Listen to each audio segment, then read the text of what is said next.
So, but we get to meet people from all over the world, and you know, people we talk to on a daily basis from America, from Germany. Yeah, exactly. I think it's just because everyone wants to do the same thing, so you feel comfortable and you just want to take part with everyone. People ask me, you know, why is esports so engaging and so exciting?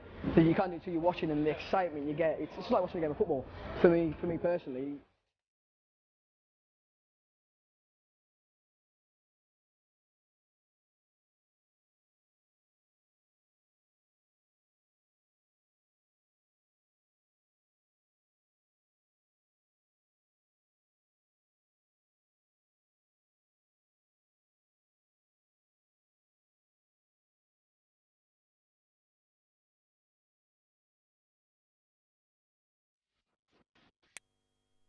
Well, congratulations on Team Infused making it to the final of our League of Legends tournament. You had an upset along the way, though. You dropped down to the lower bracket, but it was against Team Dignitas, so no shame there. How did it happen? Well, to be honest, we weren't expecting to ever win that game. I mean, Dignitas are by far the favourites. Any UK team, really. I don't think anyone was really looking to take a game off them, but we went 52 minutes against them. And at one point we were down as well, so it wasn't like we had a lead all the game. We did actually come back at one point, and it just came down to a few RNG things about certain AD carries critting more than others at the end of the game, and a couple of misplays, and we unfortunately lost the game. But I think we're happy with the 52-minute game. The next game wasn't as impressive. It was a pretty one-sided stomp. The new Mordekaiser seems pretty OP. We've not really had a chance to scrim against it yet, but yeah, we're happy with the first game at least. Do you have any advice for your opponents, or do you have any challenges you want to throw down to this final? I don't want to say too much because I don't want to give any hints to what we might be picking or anything. But of course. I'm glad. I like LANs because it's basically whoever plays better on the day. Then after LAN, no one can really argue. Like in terms of UK teams, everyone knows FM's the best UK team due to recent results. Like no one can argue that. Whereas I'm hoping after this LAN that we can prove. It's hard really because we can't really say we're the best UK team because we have got 3 Europeans this event because one of them's a sub. But essentially we're a UK team. It would be one of our players would be back to a UK player after the event, so essentially would be a UK team again. But hopefully after, like this is the event where we hope we can beat FM really, because they're our main goal at the moment. You are the #1 seed in our League of Legends tournament. How has your preparation been in the run-up to Insomnia55? We just qualified for the LCS, so people have actually kind of had a break. So we've mainly practiced up to the LCS qualifier, but then we just kind of went home and played a lot of solo queue, and we are ready to play here now. So you've had a break, taking it a little bit easier before coming to Insomnia55. When you say you've had a break, how much gaming are you still really doing? We still play solo queue. Like it depends each player. Some players play like 10 hours a day maybe. Some days it's like 5. Some days you go out, or so it's different from each day. And everyone's excited that you're here and excited that we've got an LCS team taking part in Insomnia55. When you're running up to LCS, which doesn't start until January, how is your preparation going to go from now until then? We're going to first figure out with the Dignitas what's going to happen, and then we're going to start the prep, I think, around November, and we're going to prep hard up till the LCS, and hopefully we can surprise some people. And have you got any advice for the teams who are playing against you? Yeah, go hard, man. Don't give up. Tell me to go. Please welcome your host, Matt Andrews.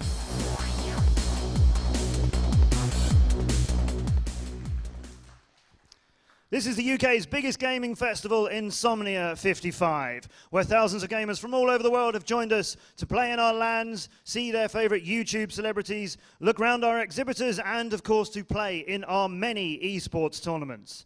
And here at the Esports Arena, brought to you by LG and Multiplay, we are very excited to bring you the Razer League of Legends Challenger Cup. Some of the best teams in UK and Europe have been competing in our tournament to win a share of our prize pool of £5,000 from our headline sponsors, Razer. Check them out at razorzone.com. The first of our 2 finalists, Team Infused, fought their way through to our final, taking on many of their well-known rivals from UK and Europe, including beating their fierce rivals FM Esports to get here as well. But they did take a trip down to the lower bracket, thanks to a fight against our other finalists. Team Dignitas, our #1 seed, are playing here at Insomnia55, their first tournament since qualifying and being picked as one of the European teams in the forthcoming LCS. They made it through to the final without dropping a map. Let's see how our best-of-5 final turns out. Please welcome our finalists, Team Infused and Team Dignitas EU.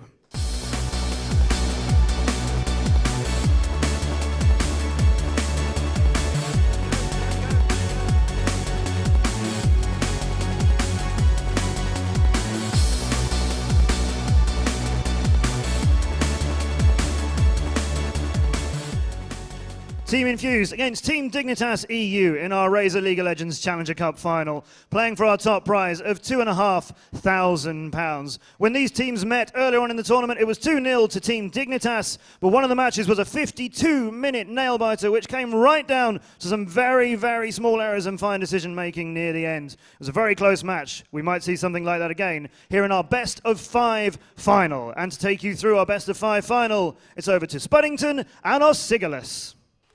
Thank you very much, Matt. It is a pleasure to be here at the finals of I-55. We are mere momentary moments away from beginning, but of course we do have to get the lobby up, which may take a little bit of time. However, I think we can definitely discuss a bit of the interesting stuff on the path that these two teams have taken to get here. Oh, definitely. I mean, Infused, considering the start that we saw from them, they were on stream when we were doing the group stages yesterday. And they actually had a pretty close series against Choke Gaming. Yeah. It was a 2-1. Choke actually did take a game off of them. Considering that Choke haven't made it too much further into the tournament, you know, the fact that Infused are now here playing up against Dig is very impressive. You know, you have to wonder if maybe they've just built up momentum as they've progressed. Yeah, they really must have done, because to get this far, as you say, they beat Choke, which is maybe not as favoured as some of the UK teams out there, but is actually one of the strongest. Definitely. Because at the top of the UK scene, there's kind of 2 or 3 teams, 3 or 4 maybe, that really do compete with each other. Anyone can take a game off anyone. Infused has beaten basically all the UK scene to get here. They've beaten out FM, as mentioned before, who several times in the past in Insomnia have been the victors of that matchup. And I'd say, you know, unbiased opinion here, definitely. But I'd say FM probably have the better of that duel so far. However, not this time. And as you say, Infused definitely did well. It's like Wawa says, you know, it's all about those LAN results. Who can play better on the day? Yeah. And yesterday, Infused took that. Today is a different day, however. And, you know, Dig, they've looked unstoppable. I think they haven't even dropped a map the entire time through the tournament so far. But Infused were the team to get closest from what I've seen and heard.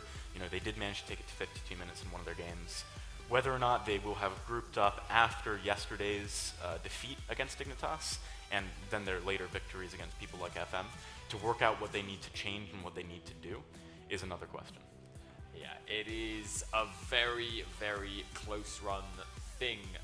When you get to the 50-minute mark, I've heard it said by Monte Cristo, like he refers to it as the coin flip of the ultra late game, because it comes down to just like one team fight, and you know.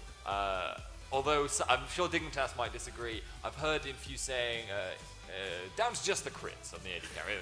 Very unfair, very unfair. They got an extra crit or something like that in the, and it can actually have that level of impact at that point. Definitely. So maybe they'll be able to repeat it. Of course, the second game, not to take away from Dignitas' dominance against Infused earlier on in the tournament, was still very, very dominant.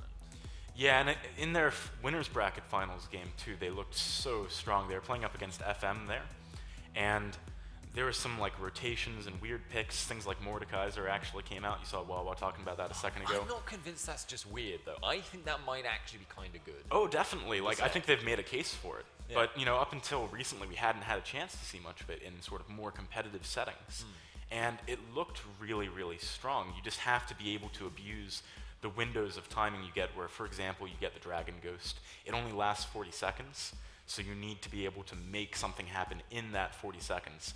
The best way of doing that is like taking a team fight before Dragon, so you're not going to encounter much resistance. But you know, there's timings that can be abused. Obviously, in fact, in that game, FM took the first Dragon, so they had to wait longer to be able to execute on what they were trying to do. Yeah, I think FM, I was speaking to them after that game, and actually they mentioned one of the things that they said, sort of looking back on our previous game, you know, they said, we really regret lane swapping against an LCS team, because this is one of those things that you can do almost perfectly, right? Lane swapping is a drill. You learn it, you learn exactly how you're going to do it every single time, and LCS teams will have that extra experience, that extra practice at executing perfectly. And we saw that reflected in the fact that although the 2v1 scenario is bad for the Mordekaiser pick that Dig have been repeatedly running, they ended up coming out on top of the lane swap because FM ended up misrotating and getting basically zoned off their own tower. Yeah, we saw Tundra go top lanes try and defend it, and people come to get him from the back.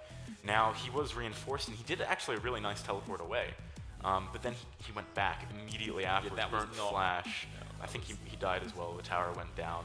And at the same time, it was only Tristana pushing that bottom lane, and a rotation out of Senkux on Fizz stopped him from actually getting the killing blow on the towers. So they were in a dicey spot. We actually saw Tundra mid lane for like a pretty long time after that happened, because there's nowhere safe for him to farm. Yeah, and that's something you've got to be very, very careful of. It's sometimes not something you can recover from, honestly, because it takes an awful lot of play then from your team, and they may have to end up sacrificing an awful lot to do that, to make sure that your laner that's been put behind can catch back up. All right, well, the players are in the lobby. I'm the only one who's not, so we're going to be getting started in just a second, guys. I'm looking forward to it, because I think, you know, given the fact that Infused were able to come so close yesterday, I want to see them maybe like take a game off or something. They're definitely the underdogs here, but at the same time, they're a strong team. They've been strong for quite a long time, and you know, for example, teams like FM have recently been moving up to do like Challenger Series things. They're not just playing in the UK scene. This is a great opportunity for all of the UK teams who have had a chance to play against Dignitas to get that exposure and that experience playing against such a strong team. And it's a good showing, actually, from the UK scene. No matter what happens in this series, Ex Nihilo is also a team that was in the Challenger Series last split. They were picked up, basically, by that self-made organization, I think it was, and played throughout the split. They are essentially contemporaries of Dignitas. Dignitas EU started at more or less the same time. And obviously, Dignitas have had the better performance qualifying for LCS, outperforming them here as well by virtue of the way they've progressed to the finals so easily, whereas Ex Nihilo are now out of the tournament, courtesy of Infused. Yeah, no, I mean, Ex Nihilo, I think, was a surprise to a lot of people that they didn't manage to make it to the finals. I know certainly coming in, my expectations was that it was going to be Ex Nihilo and Dig, but Infused, FM, a bunch of teams have actually really pleasantly surprised me, and I think people are starting to take these events quite seriously. They're really practicing up for them. There's a lot more stuff going on that they need to be prepared for, and a lot more opportunities for them to gain if they actually do that and perform well. Yeah, and I know that for one thing, I believe it was an analyst for a certain LCS team basically said, I quite like Dignitas to lose. I'm going to give you a hand. And I think he helped out FM with that preparation. Actually, as it happened, of course, there is still, even the best laid plans go to waste, as it were. But they certainly are putting in the effort, the time, the investment of everything that they can to make sure these things go ahead. Oh, absolutely. All right, well, we're just waiting for one of the teams to ready up, and then we're going to be getting into it. Do you think, so talking more specifically about what we're going to see in this series, do you think a Mordekaiser ban might actually come out? Because Wawa talked about how they were a little bit concerned that they hadn't had a chance to practice against it. Yeah. And we did see it do really well against FM yesterday. Yeah. So there's been sort of two instances of UK teams saying, Mordekaiser, Yeah. I think you're right, actually. I think we will see the Mordekaiser ban. It's, above all else, I think what a lot of teams hate to deal with in a draft phase is something they don't really understand. Yeah. And what we saw before, FM is maybe going to be the canary in the mines on that one, because they tried to play against it using what you would expect to be the counter, the lane swap, and it really didn't work out. And they've had a chance to look at that from Infused and identify where that's gone wrong. So I'd imagine they will try and learn from that, and they will just simply ban it out, because it requires such a mindset change. It's the Evelyn principle, where you have to play your whole game around the fact that there's this character on the enemy team that breaks the normal rules, right? Because Evelyn, for instance, may actually get picked. We'll see, probably unlikely. But but for instance, she bypasses wards. So all your normal, like, your mental processes where you're like, okay, I've warded the tri-brush, hence I'm safe. Yeah. They just don't work. So you have to adapt your playstyle. You have to be intelligent about how things work. The alternative, of course, is the ban phase. Yeah, I mean, with something like Evelyn, you just have to be, rather than utilizing your mini-map as your sort of intuition, you actually have to use your intuition to think, okay, well, Evelyn was here a while ago, it's going to take about this long to get here, this long to get there. You got to think about where she's going to be and try and work it out in order to escape from those ganks. But, you know, Evelyn is something I have seen played a little bit in this tournament. It hasn't been too successful up until now. I think the really big, scary things that are going to be getting banned out or first picks. There are a lot. You know, there's a lot on this patch. You've got things like the Elise. You've got things like Charlie T's Azir gets banned all the time. Senkux's Fizz was terrifying in the FM game. But then maybe you want to leave the Azir open, right? One thing I kind of want to see is maybe a Shen ban coming out at some point, because every time I've seen him this tournament and recently in general, especially after the Juggernaut item changes, it has been dominant. Thing is, there's several top laners that you can actually run. Like, it's a case, and we're seeing this especially in the jungle, actually, probably even more than the top lane, is we're seeing teams be like, okay, well, Skarner's broken, right? So, but so is Elise. So we leave them both open, and then both teams get one. And then it becomes a question of whether the team's going to prioritize banning out contested picks or banning out and trying to secure themselves just whatever suits them the most. There are a bunch of OPs, but of course, if you've already got one ban committed to the Mordekaiser, as you say, potentially one on the Fizz, especially if you yourself want to run Azir, then there's a lot of you're running out. There's a lot of contested picks that will probably make it through the ban phase as well. So, for example, Braum is something that Arfan runs pretty much whenever it's available, or so it seems from what this tournament. Yeah. And they actually first picked that, I believe it was over Skarner. In the game against Choke that they lost.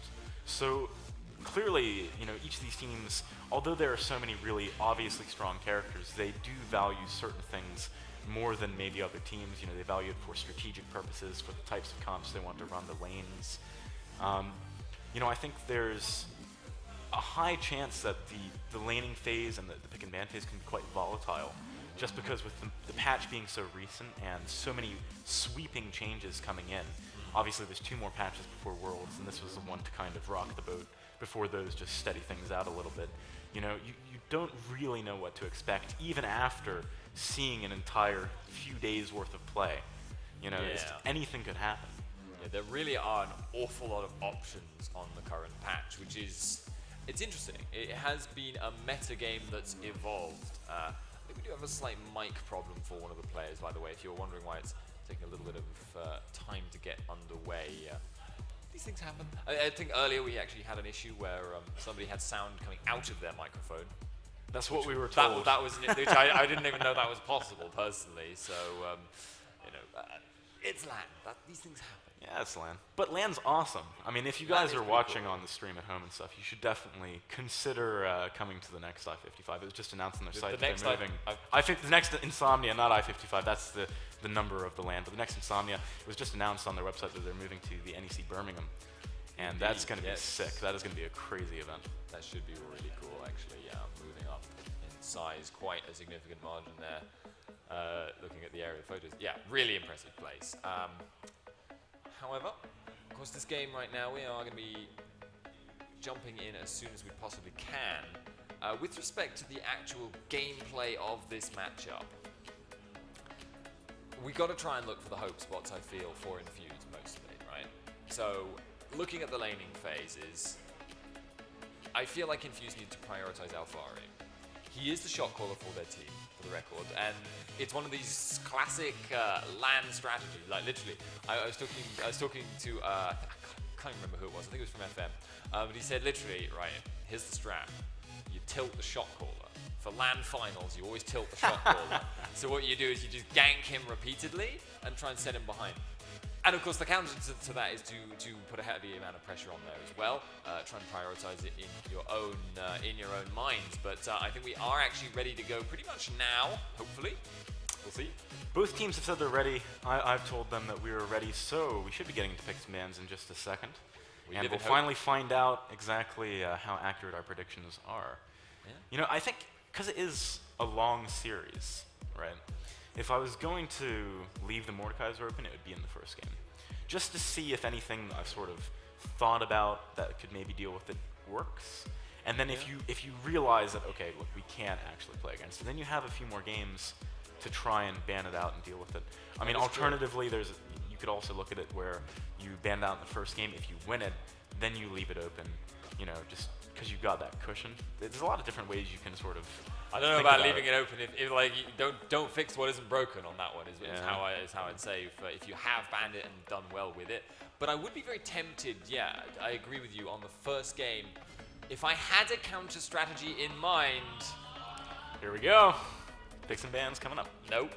Nope. It's blind pick. All right. Well, after a quick remake, we will have the picks and bans coming up. They're just toying with our emotions at this point. Landfires. Yeah.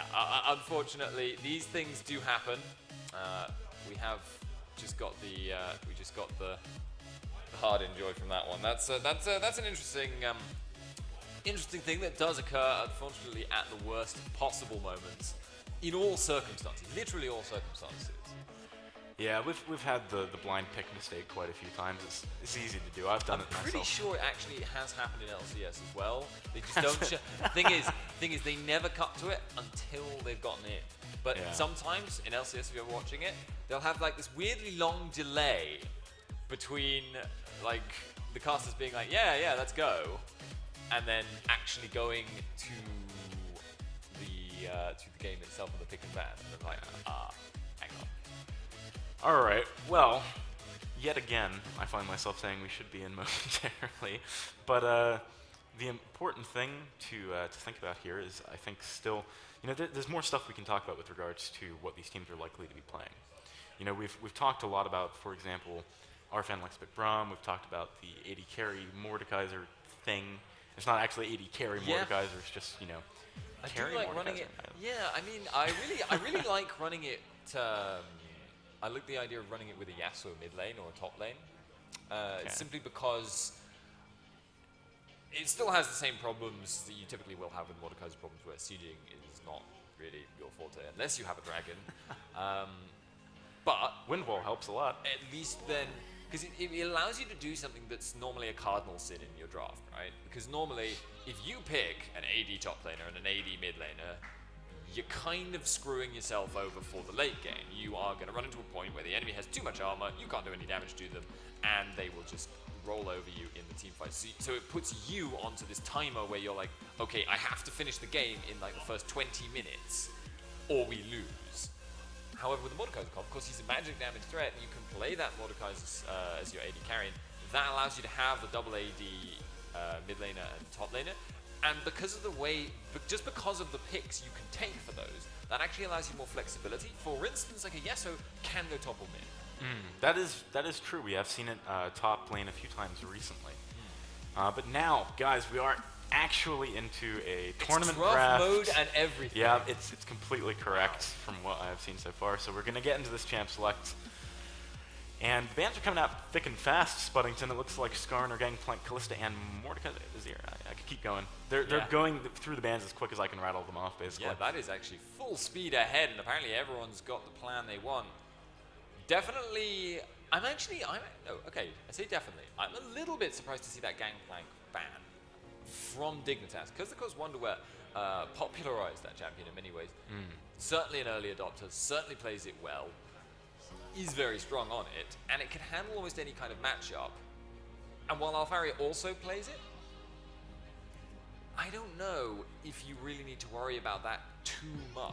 I think the mindset behind this may have been that by banning out the Gangplank and picking Fiora, that's two of the champions in top lane that are... Well, Fizz is still open. Fizz is still open. Alfaria loves Fizz too. So that, I mean, that could come in. Fizz. Yeah, we've seen him play that a lot in UK circuit. But how do you find Fizz's matchup against that Fiora? I mean, is it something that he can manage? Because Fiora does, especially early game, have a lot of threat in that lane. It is true. It's going to be a very skill-based matchup. there's a lot of outplay potential. Riposte versus the Playful Trickster, versus the Fizz as ultimate as well, the knock-up. If you can use the Riposte to block that, then there's an awful lot of damage swing that can happen just purely based on your skill and your timing on your using of your skills. So this is an interesting first rotation coming out from Infused because, for example, Elise was open, and they decided not to pick it. She did receive a small nerf to her damage recently, but I think most people have agreed she's still very, very strong. Yeah. They've prioritized the Braum like we were talking about earlier. Obviously, our fan really likes that champion, or Infused really likes running compositions that work well with it. But the fact that Memento has picked up this Gragas early, I think is fairly interesting. You know, Elise was there. They could have gone for that. This suggests to me that they may be looking to disengage a lot. You know, Glacial Fissure, Braum's ultimate, plus that explosive cast are both really good at that. So if they maybe pick a carry that needs protecting here, for example, it could work well for them. That is indeed what I was thinking of right now. Something like a Kog'Maw would not be particularly surprising. And Fiora, one of her problems as a top laner, when it comes to the later phases of the game, is that she's not... Once she's on you, she's really hard to get off because she gets a very short cooldown on her dash, assuming she hits someone with her dash. Problem is closing that gap in the first place to get in range. Yeah. And that can be really difficult, especially because if you force her to use her riposte, she stands still for her riposte and you can carry on kiting her away and you just run away. At that point, she's obviously running into a problem. And maybe seeing that Kog'Maw. I have to say, I like picking up a Gragas against Fiora because the thing is, she's typically, like you were just saying, going to be using her dash to get in the first instance. Now, if she pops her ultimate onto someone, and you knock her away, that's a big portion of the duration of that ultimate where she's not hitting the vital points. Yeah. And, okay, so the Kog'Maw here, you know, this is going to be, I think, a hard game for Infused to sort of weather the storm during. You know, there's a lot of early pressure coming out already from Dignitas. Elise is really good at ganking early on. If Ahri roams a decent amount, if they do decide to lock that in for Senkux. We saw him play it in the second game versus FM yesterday to great effect. They've also got now Thresh locked in the bottom lane, and that's one of those champions that can really get up in Kog'Maw's grill early.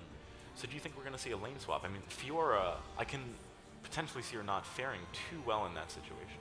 She's never going to do amazingly well, but here's what I was just thinking to myself is, could this be an AP Kog'Maw? It's an option, and it's one of those things where it could be a strategy designed to counter Dignitas, because the thing about AP Kog'Maw is he's really, really binary. You either find an engage on him or he ruins you. Yeah. And playing defensively is so much easier than playing aggressively. And Dignitas couldn't pick themselves into just like a pure counter there. The Ahri on Senkux, yeah, he's extremely skilled on it. Yes, it does have some assassination potential, but it's not incredible. However, looks like they're going to be just making me into a liar and go straight for the Victor mid instead, which is going to be the AD carry Kog'Maw. For quite a long time, Infused has been running Victor whenever they had the opportunity to do so. Actually, surprisingly, this tournament they haven't been picking it up as frequently. Would it get nerfed? It did get nerfed, but you know it's still pretty strong. It's kind of like Elise, you know, it got nerfed, but more towards balanced than weak. Yes. I think is the way of looking at it, and it's something that they have a lot of experience playing with. Now that I've seen their full team comp, this looks a lot more reminiscent of the sort of thing I would have expected to see from Infused a little while ago. You aren't wrong. And this late game focused style, because they do have a hell of a late game here with a very, very strong team fight, is it's a reliable strategy if your assumption is that you can't win the early game. Yeah. And that may be, again, like I say, a strategy that's designed with this matchup, this particular team matchup in mind. You're just trying to, as you say, weather the storm. Now, whether they can actually do that or not, that is going to be the question, because let's not beat around the bush. Individual skill, there are big gaps here. Dignitas, there's not a single player that's not in Challenger. Kobe in particular is phenomenally high ranked. I believe he's in the sort of top 5, like, you know, on the Challenger ladder. He is an incredible AD carry, and Polk's laning phase has not been that great. Yeah, I mean, Polk has really impressed me later on in the game when it comes to team fights. His positioning in some of his matchups has been incredibly good, but I do think that in lane, this certainly favors Dignitas, not just from a player skill perspective, but I like their actual lane dynamic better with Thresh and the Tristana. The Thresh pick is interesting though, because it's certainly something we've seen less of recently. Yeah, he's in that strange position where because he's a jack of all trades, and because at the moment so many picks on the support are being focused around this peel, he's not quite as strong at that, as the Braum is, for instance, or the Janna, which we also see quite often against Braum specifically. In this case, however, they definitely needed some engage as well, because otherwise, how are you going to deal with the Cosmore? Yeah. You don't want to trade the auto attacks when he's sitting behind a Braum shield, and you are obviously hitting into the shield. It's a very, very strong scenario for the Cogmore. You mentioned engage there. I do worry a little bit for Dignitas when it comes to those late game fights. I mean, assuming it gets to that point. That is the assumption. Because Thresh, if he goes in with his hook, is going to be dealt with probably by the massive amount of peel and that kind of thing that are on the side of Infused. And Elise, yes, she can kind of get behind the front line with Repel, but Kog'Maw has such high range that he can stay relatively safe from that. Fiora, realistically, how much can Fiora do if she's trying to go on to someone like, Charlie T? I think she's going to have a tough time getting in as well. Yeah. But at the same time, in the lane, Gnar peaks a little bit later. I think Fiora can get in there and be aggressive early on, and maybe try and snowball off of that. She's a lot. I think after the rework, there's a lot more counterplay, especially around her ultimate. Prior to the changes to her rework specifically, if she did manage to, like, for example, flash and then dash onto your backline, she could. And there was no way to get her off. There's literally no way to get her off. See, I legitimately, I must confess, I loved old Fiora. I actually really enjoyed old Fiora, because I'm a point-and-click adventure gamer, so I don't like skill shots. Thing is, Fiora now is going to have huge kill pressure on Gnar. She is very well equipped to punish Mini Gnar. When he's in Mega Gnar form, obviously, probably not going to want to tangle with him, but might be able to. If you can riposte that the wallop, it could be an issue. It's a slow animation. It's very, very doable for Wonderwear to manage to parry that quite often. And this is the thing. Infused, they definitely picked towards the late game here. And we said, but they probably can't win the early game, right? But I worry that they have tempted fate here by putting themselves in a situation where it's very easy for Dignitas to snowball against them. Dignitas have great lanes and great ganks. It's very true, but we are on the Rift now, guys. Give it up for our two finalists, Dignitas EU and Team Infused.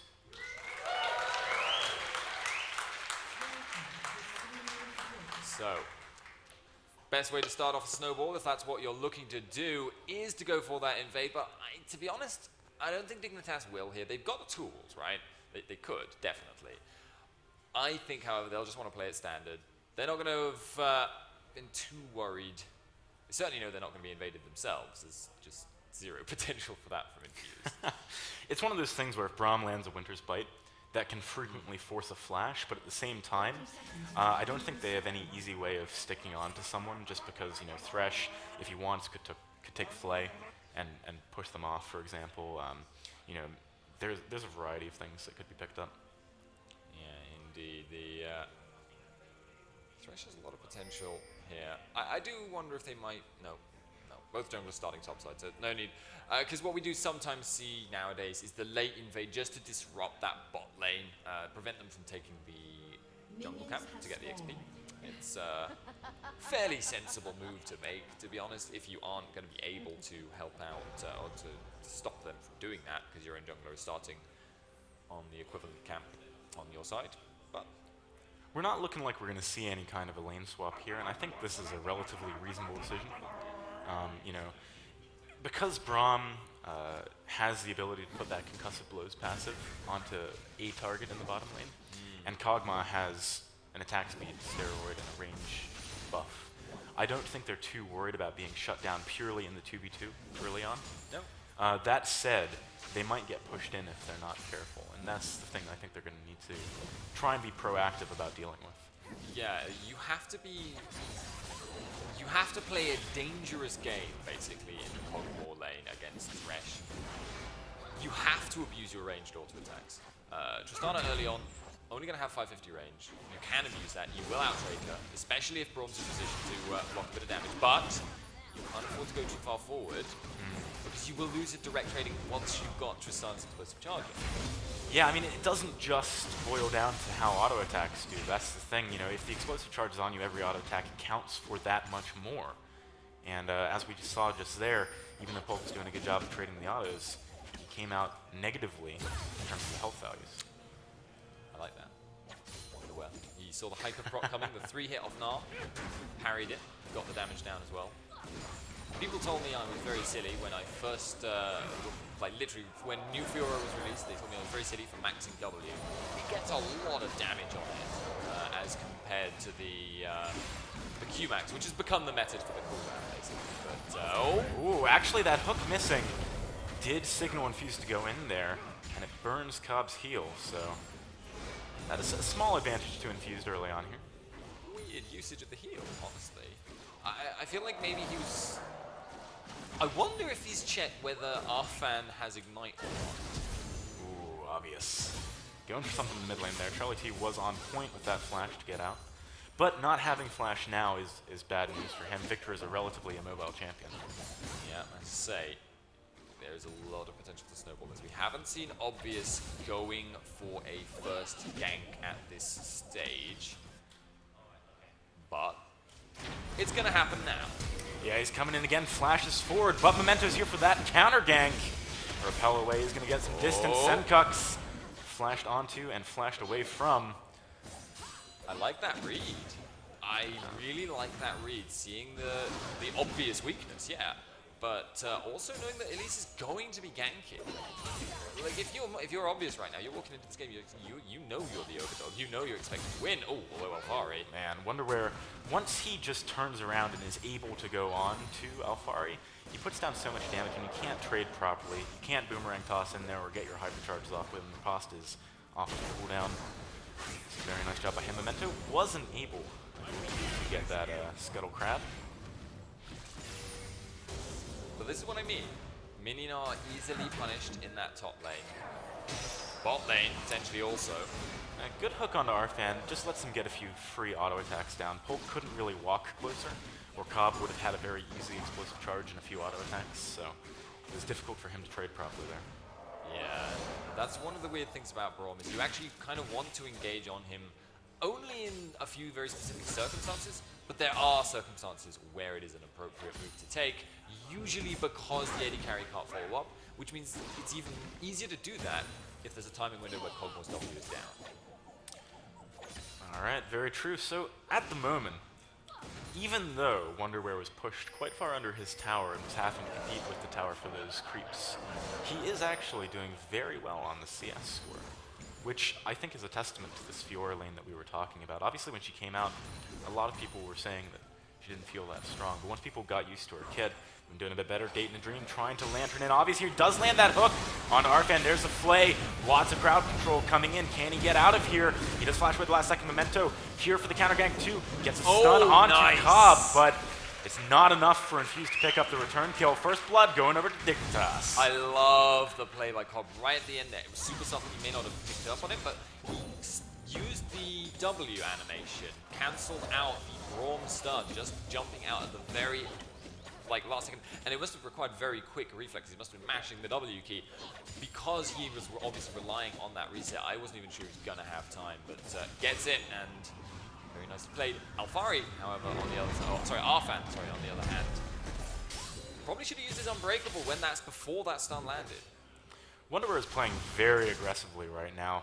Alfari was level 6 and able to transform to Meganard by clicking his ultimate, so he could control when it was. He had tower aggro by the tower. It was very, very risky, relying on his reaction speed there with the riposte, but he is managing to do a good job of trading here. Actually, did kind of mess up that one, but riposte, it just shuts down the trades, man. It's disgusting. Yeah, Obvious coming in here in the mid lane yet again. Senka's dashing forward. There's the cocoon. Ignite goes down. Charlie T, not a chance to get out of there. Exhaust didn't even do anything, so he burned that summoner for nothing. Yeah, Unfortunately, Memento is starting to fall one step behind Obvious. You can see he was moving towards the mid lane for that timing, but he was behind, and there's only so much. Like a counter gank, you've got to be in place at the right time, or you're gonna end up basically achieving very, very little. All right, so sick. Nailed it. Love that. Anyway, down in the bottom lane, something I want to talk about real quick. Actually, never mind. Cup has obliterated that wave and got a bit of a CS lead. Kog'Maw is miles away. He will likely lose a few to the tower. God tier. I mean, he's gotten 2 in a minute. That's denying like 150 gold. Very, very nice. That is actually quite long. This actually went very badly for Polk, not getting back to lane, missing a cannon minion and about a wave of CS there. Arfan gets hooked up onto the tower too. Look at the pressure Cobb was able to put down just from that. Now imagine if he'd done that when he was being ganked earlier. Put his Unbreakable down, the shield, at the exact moment they focused him. Oh, Obvious coming in here. See, one of her trying to get a bait, but with Alfari, oh, the cocoon that falls for it, goes in, does get a good hop away. There's a flash just to get the little bit of distance he needs. But Obvious, his ganks have been on point. He's burnt a summoner or gotten a kill every single time so far. Yeah, he's constantly around the place getting so many, and it could very rapidly result in a couple of kills now. He has so many options for places to gank. Braum is obviously flashless. There's nothing available now for Alfari, and he's already in a difficult lane. Pushing out right now, he's going to get sort of mind gamed a little bit. Because right now they know Elise just gave over blue, right? So they know where she is. It's very simple for her to come top. She's not going to do it. That's why Memento's going up here, though. He's coming for the counter. He actually walked in vision of the minion there. That's not ideal. very sensible. This bot lane tower is going to go down really soon. I like that Digger really abusing the early push coming out of Trist, getting those explosive charges down onto the tower. And as a side note, you know, it's really cool that there's some abilities that directly interact with towers now, like the Azira Rise and the Tristan explosive charge. To be honest, I'm not really sure why a Rise does that. It's just like, why? He gets his henchmen to do it instead of him. It doesn't make it. It's just like. Oh, that was not a good hook to get hit by. Death Sentence lands. We've got a gank coming from Senkux from the back. He picks up that kill. Arfan unlikely to be able to get out of there. Nice rotation from Senkux. Going to equal a tower here, most likely. We do have Charlie T here, but I don't think he's easily going to be able to find a kill. Might be able to stop a little bit of the push unless David Green can get a good death sentence. Die though, because look at the positioning of Obvious right now. They're thinking about that dive on Dignitas. They want to look for it, but with Memento here as well, it's going to be hard to pull off. He is 6, he has explosive cask. He can force the guys back from the tower. It's the only one guy in the audience got that one because it was so quick. All right, well, division control is worth talking about here. I mean, I know we've been sort of jokingly cheering about it, but look at the amount of wards that Dig have in the bottom side of the map. There is no easy way for Infused to, for example, take a dragon. Not to mention the push that's going on from Tristana. They can't really move anywhere. I feel like Alfari and the rest of Infused may have slightly overcommitted to warding the top side of the map. Although Obvious, I mean, he can't sweep all those wards. Gonna run out of time on that Oracles. Yeah, but it's not like the old school Oracles Elixir shenanigans. Did in a dream, flashing forward onto Polk here. He does have the heal. Arfan comes in from the river, but a nice reposition from Cobb. Does get stunned up. Polk's taking a lot of damage, has to flash on out of there. Heal comes up as well. He's able to get that distance from the Acanthian surprise. Nice job there. Again, it's a timing punishment here. Obvious. Ooh. Can he find this cocoon? Not quite. Arfan gonna flash on out. But an early 5-kill lead going over to Dig right now is something scary for the side of Infused. They need to get to that late stage in the game where the cog is gonna work. And at the moment, it's gonna be hard for them to do that. Yeah, Memento did start off legitimately reasonably well with shutting down that mid gank earlier on and getting the flashes in return, but he's making very few plays now, and he's no longer able to shadow Obvious properly. I feel like he's got some wards, and he's warding the river, but he may need to go actually a little bit deeper when he's seeing Obvious committing to all these plays around the map to get some vision actually in the jungle and enable him to respond a little bit more, in a little bit more of a timely manner to Obvious movements. Memento really needs to pick up a Sightstone soon. That's the big thing for him here. Yeah. You know, the vision control is so favored for Dig right now in the places where it's mattered that if Infused don't step it up a notch with their vision control, it's just going to keep on snowballing out of control. And Memento, like you said, he's fallen behind enough that I don't think he can just straight up contest these fights, go for counter ganks. He really just needs to be providing that sort of periphery support. Interesting. Kobe's now going to this top lane. Obviously that... they got to push quick. You know, Tristana's good at it too. Yeah, they will be able to knock down towers super fast, and there's nothing Alfari can do to hold this. But the question is whether they're sacrificing something in the bot lane. Good hook onto Alfari. He does have a leap available to him, though. I don't think they're going to get the damage they need to pick up the kill. Meanwhile, Infused are looking for something in the bot lane here. Wonderware would be a good target for them to shut down. Obviously, if he gets to the late game and he's far enough behind, he won't be able to do what he needs to do, which is jump on Polk and try and get a kill in those fights. Costa's still on a couple of seconds of cooldown. If they could bait it out again, though, now those back up, right? See, I'm not sure about that timing. I feel like they needed to bait out the riposte using the brawl before, like they did. There's no wave now they here. can't dive. They can't even push. And meanwhile, in the top lane, Dignitas is making some serious progress on the towers. You saw how quickly that one went down to Cobb and Co. They're even going for a second one here. His explosive charge is doing some serious work. I think Infused will be able to take this tower. The question is, will it be too late? Because at the moment, the pressure coming in the top lane is pretty huge. Got the goal. Nailed it. Yeah. However, might lose the tower. A little bit more Very valuable. likely. And it's just Dignitas making better decisions, right? They held that bottom tower so much longer, and their push will be so much faster that Infused is just being forced to play back on their heels. And the advantage will snowball very, very fast. The last couple of rotations have put a big lead in Dignitas' pocket, and that's exactly the scenario Infused have needed to avoid, and they have not yet done so. Yeah, and right now, this is kind of Charlie T's worst nightmare, because towers are down on both of the side lanes. Yeah. Come in. Memento getting caught out in the jungle. Does manage to use the body slam to get out of that cocoon. Yeah, I don't know if it's going to be enough. Flashes a charm too. He's done a great job of dodging everything. They are going to pick up the return kill onto Thresh. Hello. And we've got some reinforcements coming in here though for Dig. Wonderware on that Fiora flash forward picks up Charlie T. Alfari is in no man's land. And a flash out of Obvious does manage to pick up another one. Semcux doing a very nice job there. 8 for 1 at only 15 minutes. If Infused are going to try and play for this late game, they're going to have to push it pretty darn late. Yeah. Oh my god, that damage onto our fan. This lead is getting rather large at this point. I think we can describe it as that. And having lost the mid tower now as well, retaining any kind of vision control, which was already really difficult, right? Because our fan is not yet level 9, so cannot upgrade his sweeper, is going to become even more difficult.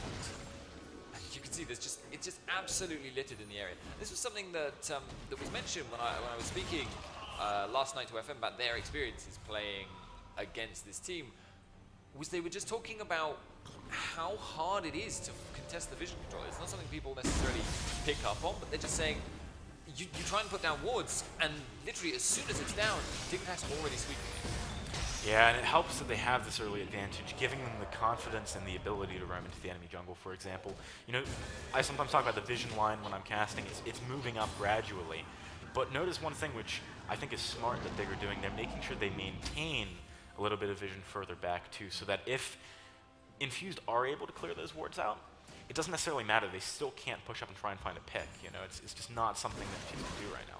And this is one of the things, actually I'd say this is the scenario where Thresh probably shines the most as compared to any other support, apart from maybe Blitzcrank. Because when you're looking for picks, Thresh can enable your players to play so much more aggressively, of course, because he's got that lantern. All you need to do is just shadow sort of vaguely near, and you usually know when trouble's coming 5 or 10 seconds in advance. Oh, Semcux nearly gets caught out here, but the speed boost even The speed booth. The speed booth does get him out of harm's way. And just as a side note, his damage is insane right now. I mean, he chunked out both of those guys, Memento and Arfan. Took a lot of damage, obvious. Looking for a cocoon here. There's a long-range death sentence. Arfan flashes out of that place. Semkux tries to find the kill. Not quite able to get it. I don't know really why Arfan decided to stick around. Charm might have landed there. It was off my screen. I think but it's the charm, yeah. Yeah. There's a tower going down in the bot as well. Cobb picks that one up. Dig are commanding the map right now. There is no gap in their defenses or their aggression, actually, for Infused to find anything. Yeah, so as I say, Thresh really does shine in this situation because he not only enables everyone else to go more aggressive looking for picks, he's a really good pick champion himself. That hook we saw following up on obvious. And using the lantern as well there as just to give someone a ride along. Infused continue to lose ground. They really aren't showing much sign of life at this point in time. 8k, 9k gold at this stage of the game is just catastrophic. Yeah, and this is going to be a second dragon going over to Dig as well, which I think, you know, if there's any point where I wanted a second dragon buff specifically, it might be this time, just because the towers and buildings damage is going to be very relevant whilst they're pushing so fast. You see, on the bright side, for Infused, Baron hasn't spawned yet. Wonderbar getting caught out, actually, knocked back with that explosive cask, does manage to block a little bit of the damage with Riposte. Doesn't have flash available though, and a Glacial Fissure just confirming the kill eventually. Hey, they got it. No, that's good. That's good. Yes. Positive signs. Unfortunately, that's not really going to change much about the matchup. Alphari is not going to be able to fight against Fiora unless he gets a pentakill and Fiora dies like 6 times in a row. I don't. You need a huge gold swing to change that, which means they're constantly going to be under this split push pressure. Semkux lands that charm, does the majority of his health with just a few spells. I like the lantern. You've got to make sure you get that assist. Yeah, totally, man. And also, you know, if someone had been waiting in the wings, there were a few areas where there wasn't vision for Dig, so no reason guaranteeing the safety. No reason for Pole to be in that position. I mean, it's Cogmore. You have living artillery to face to check rushes. Where is he going to? Like, there's no wave bot lane pushed out for him to rotate and try and take.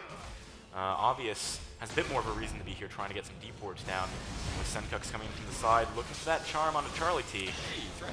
Can't quite find it, but I mean, Arfan, he's meant to be a tanky, manly man on that Braum, but at the moment, there's a lot of damage from Semkux. They get a hook on a Charlie T. Obvious picks that one up with the execute damage, and Cobb has rotated towards this middle lane. Arfan gets crit up, he goes down. Dig are just miles ahead at this point, steamrolling through the middle lane. Pick up this second tower, looking for even more picks onto Alphari. Not going to find them. Yeah, they are absolutely crushing through this now. Dignitas. Momentum continues unabated. Gold has been ballooning at a rate of 2k every 2 minutes, I swear, at this point for the last 5, 6, 7 minutes. And if you've made it past 20 minutes, so that's good. Lots of wards going down. The enthusiasm for them has chilled out a little bit, though. Semkux nearly spotting out Memento there. I think, honestly, even with his low health, he probably could have just killed him if he wanted to. But there we go. Yeah. That's what I like to hear. Make sure you remind them of the important things in life. Exactly. That's what we're here for. Dig, they are utilizing the amount of wards they've been killing to sneak into the jungle here. Try and find a pick. They could find Arfan if he pushes up a little bit. Yeah. You do have to be worried about a Baron attempt if you're infused. Please use living artillery. Please. They should. I mean, that's one of the things that's so strong about it, but they're not going to. Arfan gets caught out. Lots of damage onto him immediately. We do have a teleport reinforcement coming in from Alphari, though, but a really nice knockback stops it from doing all that much. Wonderware trying to maybe find a kill here. Got Semkux, no charm. Can't someone else out, but we do have flashes forward from Obvious. And Nisbeth, they can't find anything, though. Charlie T taking a lot of damage. There's a charm onto Alphari. They're all so low health, they gotta back out. This is the kind of moment which could result in something going horribly wrong for Dig. It actually could. That was a little bit dicey there because they played very, very aggressively. Yeah, they got themselves that first kill onto Alphari, but they were exposing themselves to so much AoE. Moving into a corridor like that is so dangerous against Victor Gnar. I mean, look at Victor's items, though. I mean, it's a risk worth taking. It doesn't given matter. that. It does seriously. Victor does so much damage. You could almost build him as a tank, and he'd be fine. In terms of being a significant damage threat, that's how silly he can be in certain situations. But yeah, he right now Infused. They've never quite exposed themselves too much, and if you're on Infused, you've got to think, well, maybe they're baiting us, but I do feel like Dignitas maybe showed a little bit of a sign of cockiness there. The thing is, right, if living artillery had been used to check that bush, and there's no particularly good reason why it shouldn't have been, that never would have happened, and the pressure from Dig is slowing down gradually. You know, Infused are getting to a point where Dig aren't able to just literally walk up to a tower and dive. You know, they have to find that skill shot first. Whereas before, I think even if they missed it, they just had the damage advantage to go for it. Not going to be able to get that pick onto Charlie T. Do the Memento looking maybe for Wonderwear. Thresh Lantern gets him out. Come on, Dignitas, though. If they upgrade their Twin Trinkets, buy a couple more pings, they should have control of this jungle. And from that, they should be able to bait the Baron.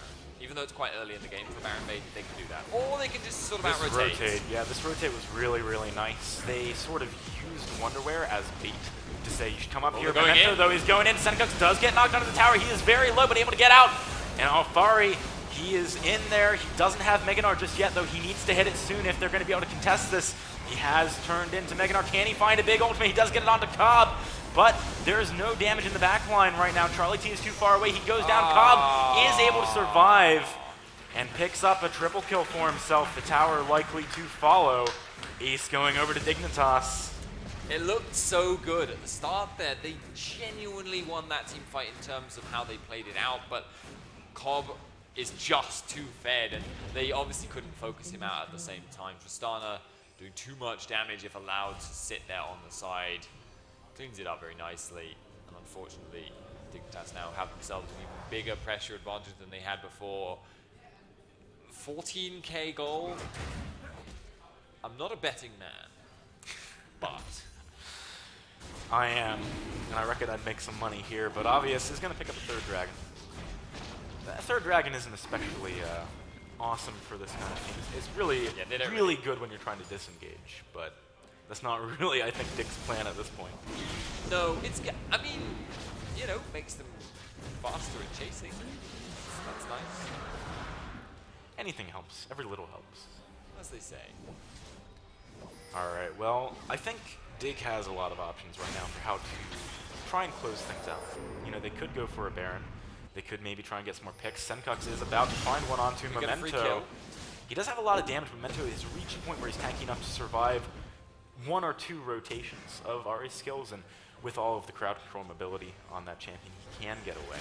It is nice there to see Senkux hasn't completely gotten carried away, because he does have the damage to kill Memento in that scenario. He just didn't know where the rest of Infused was, didn't want to get 5 versus 1. And didn't blow his ult or ignite for the privilege. It's a little bit bold for Infused pushing up this far, I feel.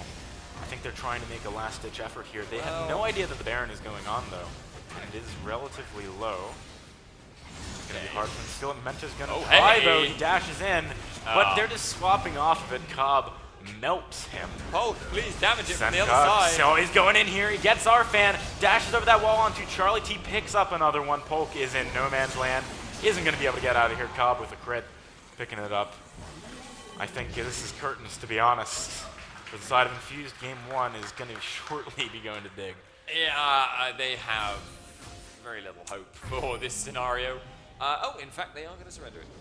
Fair enough, to be honest. Can't blame them, but yeah, strong performance from Dig in this opening game. I think Infused had moments where they looked like maybe they could have made stuff happen, but I think the thing they got to work on is their vision control in their early game. If they'd managed to sustain through that a little bit better. You know, those fights towards the end, they had such a good engagement by that tower, but just not the sort of strength to carry it on and finish up the fight. Yeah, it really just, they never quite got off the ground, and it was what I mentioned. They played to the late game. They thought, okay, well, maybe we can take it late. Maybe we can outplay them there. Dignitas just had too many tools with which to snowball. I'd say you want to avoid giving obvious elites in the future. But guys, we are going to be going into a quick 10-minute break, and when that happens, when that is over, we will be going on to game 2 in this best of 5 series. Dignitas looking very dominant. We'll see if they can keep it going.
I-55 is the most elaborate event we've ever put together. This is the biggest festival area we've ever had. There's 2,400 seats in here, which is absolutely massive. We're over 3,000 BYOC. That's the most BYOC we've ever had at any event we've ever run.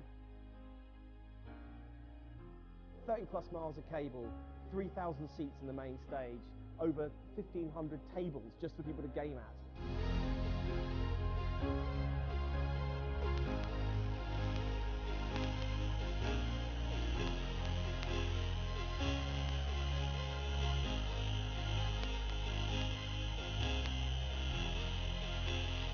I love working on Insomnia because I enjoyed coming as a punter, I enjoyed working as a volunteer, and I love running it as a manager.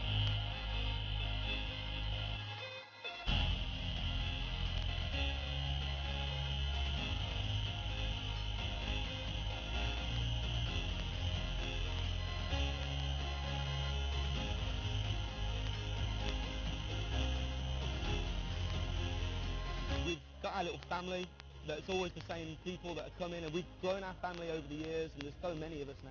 But it really feels we all come together and we all know each other, and we build something new every time, and that's the real bit for me that I love the most.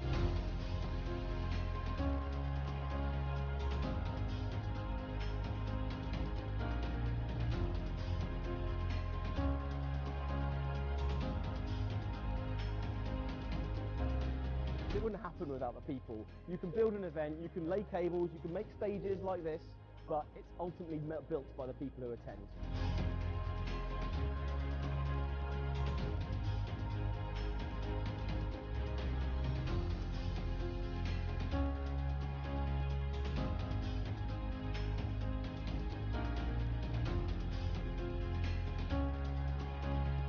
I've thrown everything into this company, into this organisation, and the people around me. It means everything. It means absolutely everything. To stand up on stage on Saturday night and see everyone there having a great time, that ultimately is what Insomnia has always been about, is seeing people enjoying themselves. We say we bring people together, and we absolutely mean every word.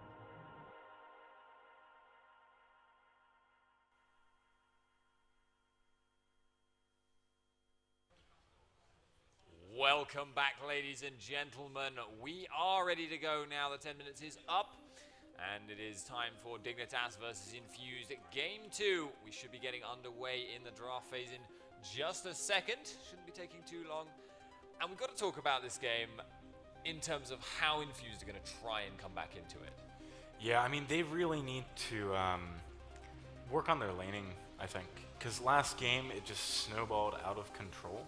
There was no point where they were really able to fight properly, even though their mechanics when they got to team fights were strong. Like that fight by the inhibitor tower in mid lane, they actually looked like they were going to be able to take it, but they just didn't have the raw stats because they were under-leveled, they didn't have items, you know, they just couldn't actually get the kills when they needed to. So I think trying to deal with the lanes a little bit better is their best hope. Now that might be something they try to address via the champions that they draft, or it might be something where they try and draft the same kind of comp but just like play better. Yeah, always a good solution, I find. Just play better. But you are actually correct, though. That's the thing. On like multiple levels, they basically ran into problems with the engages, the rotations, pretty much everything. I mean, I think it's telling that what happened, the response to when Dignitas sent, alright, hold on, sorry, Kobe, Broken Shard literally came over, their manager, in the break and said, "It helps me." When people call him Kobe. Anyway, regardless, he, the AD carrier of Dignitas, that is to say, basically just walked up to top lane. They had just taken bot tower and pushed down top tower. It wasn't really any response. Yeah, there was no contest, and actually they pushed a second tower at the same time, and nothing happened from Infused. They managed to take bot tier 1 as a result of that, but it's not exactly a good trade. 2 for 1. Yeah. Yeah, not the ideal scenario, typically. If you keep doing that, you will run out of towers before the enemy. I know. That's true. That's maths. Maths is powerful. Math in America. Math for me, not maths. Maths, yes. That's... Anyway, we're just waiting for one of the teams to ready up, I believe, and then we'll be into the lobby. Do you think the bans need to change at all? I mean, we saw pretty typical bans last game. I don't really feel like anything that went through for Dig was like the issue. No. You know, I think it was kind of every single lane winning. That was the issue. Yeah, it really was. There was no specific things that went wrong for Infused, as you say. I maybe would look to try and keep the Tristana out of the hands of Kobe. Wait, damn it. But he is, because that champion is just so powerful in the right hands and at the right stage of the game. And as well, we spoke to one of the guys from Infused, and they basically said, we've been keeping track, and Dignitas haven't lost bot lane all tournament at all. I mean, I know we already knew they hadn't dropped any map, but you can still have dodgy lanes now and then. It just happens. Not a single time, and that's going to be something you've really got to watch. Well, the bans thus far have been the same. You know, Mordekaiser, Callista, neither of those made it few. Elise, I can see Infused changing up their strategy a little bit and banning that out here, because Obvious was very dominant in the early game. Even with, you know, we gotta highlight it, Memento did have some really good timings on counter ganks, but it didn't matter because there was just so many ganks coming out of Obvious that he couldn't be there for every single one. Yeah, he'd have to have either a really insane read on him or start making plays elsewhere on the map. And I think that was something you could level as a criticism at Memento, is he never quite got there on that front. But this time, both of the, what most people would describe as top-tier junglers have been taken out of the picture. The Skarner and the Elise, taken away. Trist first pick, I mean, it's like you were talking about, that was certainly an issue. So what they've done here is, instead of trying to deal with like one thing that was really, really difficult to deal with, they've banned one and they've picked another of the many things that they struggled with last game. But Obvious and hello, I think I've seen this draft before somewhere. This is, I mean, it's literally a mirror. Arfn has played Braum as much as he can. And now that it is not available to him, I think we're going to have to see him do some other stuff. And at the same point, Memento, he actually did play well on Gragas last game. Like, I think his counter ganks were on point in team fights. He had some really good ults, for example, in the team fight on the mid lane tower. You know, there were some good moments. He's not going to have that available now. Elise has been banned. Skarner isn't in the picture. You know, maybe he's got to look towards the sort of Rek'Sai level, the slightly lower tier junglers now. It's true. I have to worry about them on this one. As well as that consideration, there's also top lane to think about at this time.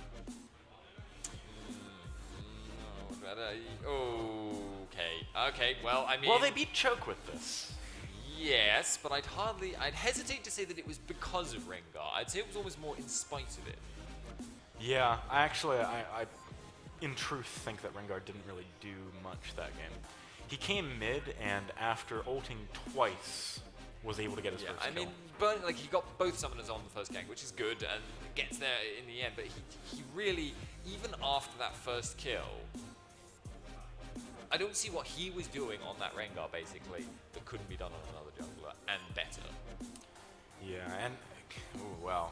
Kavi actually hovering a Riven right now. That would be a little brave, having not seen what the top lane pick is, especially with Fiora open, which I believe is good against it, although I couldn't tell you that for certainty. I think it could deal. It's obviously a skill match. It's definitely a skill matchup, that's for sure. Where you often hear Riven being talked about at the moment is up against Gangplank, but that's not in the picture, it's been banned out. Yeah, go on, pick it. That is literally the worst idea on the earth. It would be entertaining, though. No, it wouldn't. It would for me. Brutalization. Calling the RSPCA. Well, in any case, we are... A fox, a cat, and a dog have all been brutally beaten. Tom Kent should be an interesting one. I'm not sure if that would be what they need against this comp. Oh, hey. Locking in, wow. So they're just going in. Like, that's the plan. That's brave. And probably suggests an awful lot of ganks from Rengar to bot lane as well. Because you kind of in competitive play. See, this is the thing. In solo queue, if you run a Leona, Tristana lane, you just go in all the time, and it's fine because the jungler doesn't pay attention anyway. If you're in competitive, you do sort of need your jungler with you if you're going to do that kind of thing, lest you end up very dead very quickly.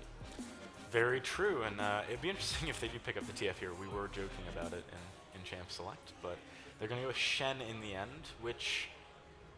implies it's a Riven mid. Riven mid, yeah, okay. Look, I know you like Forbidden Senkux, but are you really that good on Riven? We're about to find out. That's true. Forbidden, for those of you who don't know, used to be a one-trick Riven. Literally only played that champion, and then went on to be probably the best mid laner in Europe. So we'll see if Senkux can repeat that. So comp-wise, I mean, Dig have a lot of team fight potential. But I think if Infused can just rush in and find a kill quickly onto either probably the Riven or the Corki, got a chance here. They actually kind of do, yeah. The 2 damage sources, the very squishy nature of them both, and the very pick-centric Infused lineup does give them that possibility. Because if you kill either one of them, then surely then you dogpile on the other if it breaks out into a full team fight and you stand a Shen's good chance. against pick, though. So is Gragas. So is Braum and Gragas, Yeah. yes. It sort of requires that you catch them off guard and not make, put them in a situation where they're not ready for it. If you get forced into the 5-on-5 and you haven't created either a big gold lead or a pick beforehand, you will lose in this comp. Well, I do admire Infused for saying we want to... Protect the carry didn't work, so we'll go the other end of the Yeah, spectrum they're going to now. try and kind of do what Dig did last game and just dominate in the early game, I think. But I think Dig are pretty ready for it with the comp that they've got picked out. It's going to really be down to vision control yet again. And if last game was any indication, Dig have the superior vision control by far. Yeah, very, very superior. In fairness to the side of Infused, once you have fallen behind, it becomes that much harder to retain that vision control, to contest it. But yeah, I happen to agree as well. Dignitas ward placement is just generally better overall. However, Riven potentially can fall behind and become not very relevant. Corki as well, strong, yes, early, but will fall off into the late game. So if it does go ultra late, it's almost like Infused have like a sort of a Tristana-esque power curve where they are strong early, they have potential to snowball into the early mid-game, and maybe they can do well there, but they won't be able to team fight. And if it goes back up to the late, and then they'll sort of dip down a bit, obviously, because team fights become much easier for Dignitas to form. But if it gets to the really late game, on a peel-centric lineup from Dignitas, they're not going to be able to dive for Tristana very effectively in that late game. And while there isn't much peel in return, Leona can kind of do it as an off-roll. Yeah, that's a fair point. I mean, Infused have a few things they can do relatively well. The problem is finding the good opportunities to make it happen. Because, for example, like Alphari's Irelia can split push quite nicely, but up against a Shen, it's going to be difficult. So you've got to maybe, go for a pick with the Rengar, force to stand united, and then take a tower or something like that. Yeah, I do, however, think Infused are going to run into some problems. They've got... Mid lane is super dicey, right? Ahri gets flashed on at level 6 by Riven, dies instantly. that will almost certainly happen, even if Charlie T is 1 or 2 kills up, right? And is probably not likely to be that far ahead. Unless Charlie T has the most phenomenal flash mechanics in the world to get out of that one. Bot lane, if they're left to their own devices, probably, assuming that Nisbet is able to play properly on that Braum and to interpose himself and doesn't allow Kobe, just got to mumble the name, doesn't allow the engage to happen onto Corki very easily, then that lane will probably win out as well in the early to mid game, and Shen doesn't lose lane. Back in the day, I think maybe even when Leona came out, a lane that was played a lot was Leona Trist because of the burst. That was old Trist, in fairness. That was old Trist then. So I don't know, I haven't seen it much recently, to be honest. I'm not sure if it's going to be quite as effective. I think basically what they're doing here is they're picking bot laners that fit well into what they want to do compositionally, not necessarily that synergetic in lane. But they do have good burst. For example, if Sunlight, the passive of Leona, does go down on someone, and explosive charge is just ticking away on him and it pops, that's a lot of damage. Yeah, that is true, but one of the advantages of the old style they used to run on old Tristana, rather, is that she had a dot, so she'd proc Sunlight every time. New Tristana doesn't necessarily have the ability to do that, because to cause explosive charge, you have to auto-attack 3 or 4 times, and then it pops, but it's one big burst at the end. That is true. All right, well, we're getting into game 2, guys. I don't know. I live in hope. I think Infused really need to make this early game work for them for it to be a close game. They are in a dicey spot, having lost the first one. They're going to need to... in fact, this could be the last game, because it's weighted. Yeah, coming in from the winner's bracket, Dignitas do have that advantage of a game. Plus, obviously, the advantage of having legitimately won a game as well. So, yeah, that would be a little bit of an anticlimactic ending, I suppose, in a way. Arguably deserved if Dignitas is able to just crush this game. Well, Dignitas, as you said, they haven't dropped a map. If they win this, they will have not dropped a map at all. So they're showing why they're LCS. You know, that's for sure. They are very, very strong. But I do think that Infused, if they snowball this early game, have the ingredients to pull it off. We're gonna have to see. Nothing too crazy going on in the early game this time around. No lane swaps or anything like that. Yeah, Infused do seem to have that ability to be clutch sometimes. It's one of these things that seems to get passed down in the team even if the lineup changes. Like I remember MCM once, a while ago, Infused pulled out something incredible. They just have that knack, right, in certain scenarios for producing results that ought not to happen. But of course, it's going to be a tall order when you're going up against it. Very true, and Senkuk's already shown off some mechanics, dodging out that Orb of Deception. The thing is, I think Charlie T really needs to make an impact early on, because the later it gets, the quicker Senkuk's can just be on him and burst all of his health down. Yeah, but the problem is, it's really tricky to be in range to use Orb of Deception without being in range for Riven to dash it. Yeah, and that's why you got to do it early. Get in melee range, even having used 1 or 2, maybe even procs of the Q, you're going to end up losing out. Very true. You see in the bot lane, worth talking about here is the fact that Infused are being zoned already. You know, it's not far in. We talked about the fact that their lane matchup isn't the greatest, but they need to be able to have a strong enough Tristana that when Dig are looking to make things happen in the mid game, they can deal with it. It's true, but just play it passive for the time being. If you do get that early push played against you, all you've got to do is just prevent the enemy from engaging on you. Yes, you sacrifice 5-10 CS, but your alternative is dying, and that's definitely not a good scenario. I'm not sure what the plan was there. The plan is to take a lot of damage for not very much. He actually, I don't know why he walked back into that concussive blows proc. It does do a lot of damage. Nice charm in the mid lane, though, from Charlie T, stopping that last spell. That could have been really bad, because that would have meant another auto attack and potentially another spell as well off of Senkuk's, which I'm not landed. And that's the game. That's the counterplay, right? Is you have to harass with your Q, potentially expose yourself to aggression from Riven, but then you have to land the charm when she goes in, bait her in, catch her with that. But then of course Riven has to think, how can I dodge the charm? You end up with the mind games.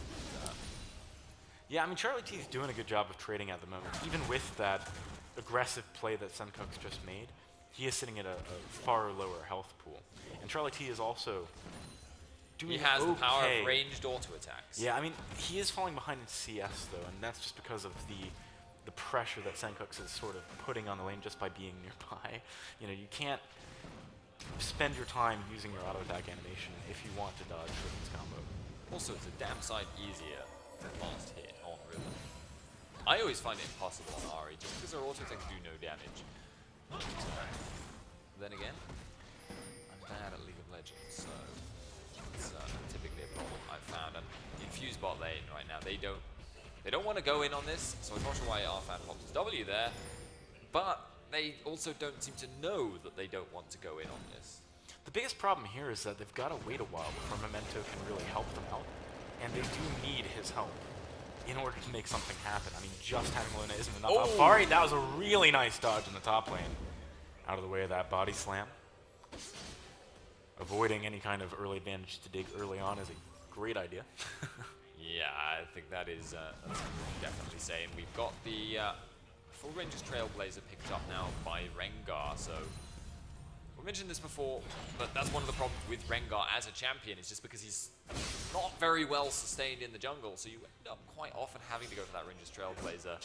And also the fact that he is forced to make use of the lane brushes if he wants to go for any kind of gank early. That actually means if your lanes are losing, it's quite tricky to go for it, because you have to stack up your ferocity if you want to come in through the river on the crab, which means you're sticking around doing nothing for a long time. Oh, here we go. Memento, though, is coming in, trying to make things happen for Infused in the early game.